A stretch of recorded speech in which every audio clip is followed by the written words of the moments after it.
Saudara Ketua Umum Partai Demokrat Agus Harimurti Yudhoyono mengapresiasi gagasan Puan Maharani yang memasukkan nama dirinya sebagai salah satu bakal calon wakil presiden untuk Ganjar Pranowo. Namun AHY menegaskan saat ini Demokrat masih mengedepankan etika politik dan memantapkan koalisi yang mengusung baca pres Anies Baswedan.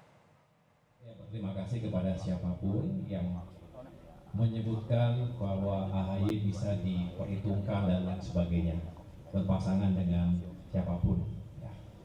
Termasuk terakhir Ibu Puan Maharani menyampaikan, ya bisa saja dengan Mas Ganjar Pranowo.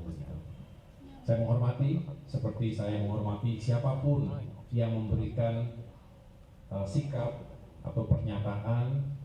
Bagi saya demokrasi adalah ruang yang bebas, ruang yang luas untuk hadirnya gagasan-gagasan semacam itu.